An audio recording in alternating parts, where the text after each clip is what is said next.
మరి అలాంటి బాలయ్య బాబు గారితో నేనే డైరెక్ట్ చేయాలనే ఆలోచన మీకు ఎప్పుడు రాలేదా? ఎందుకంటే సినిమాటోగ్రాఫర్లు చాలామంది డైరెక్టర్లు అయ్యారు, అది మీకు తెలుసు. అసలు మీకు ఆలోచన ఉందా? అదేం కాదండి, మామూలుగా ఏంటంటే ఆయన డైరెక్ట్ చేయాలంటే మాకు బోయపాటి గారు లాంటి వాళ్ళు డైరెక్ట్ చేయాలి.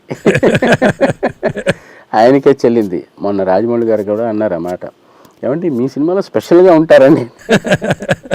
అంటే నవ్వాము, చాలా సరదాగా ఫీల్ అయ్యాము.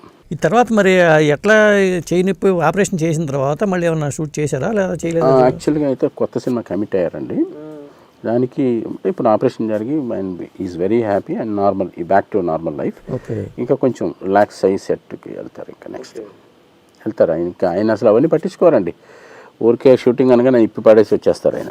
అవును, మొదటి నుంచి అంటారు ఆయన డేరింగ్ మనిషి. ఎన్టీఆర్ గారు కూడా అలాగే ఉండేవాళ్ళు, ఈయన కూడా అలాగే ఉంటారని చెప్పి అంటారు.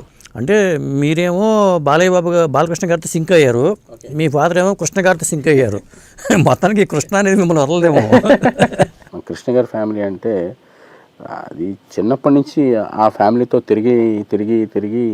తిరిగిన వాళ్ళమే. నేను మొన్న కూడా రీసెంట్గా ఏదో చిన్న పని మీద వెళ్తే నరేష్ గారు, ప్రసాద్ పైన ఉన్నారు డాడీ వెళ్ళండి అంటే నేను డైరెక్ట్గా బెడ్రూమ్ వరకు వెళ్ళిపోగలను.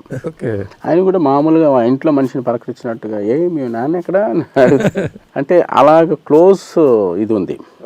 ఒక ఫ్యామిలీ అంటే ఒక గ్రూప్ ఆఫ్ ఇది అది. ఇంకా అది ఇలాంటి ఇంట్రెస్టింగ్ వీడియోస్ కోసం తప్పకుండా మా ఛానల్ని సబ్స్క్రైబ్ చేయండి.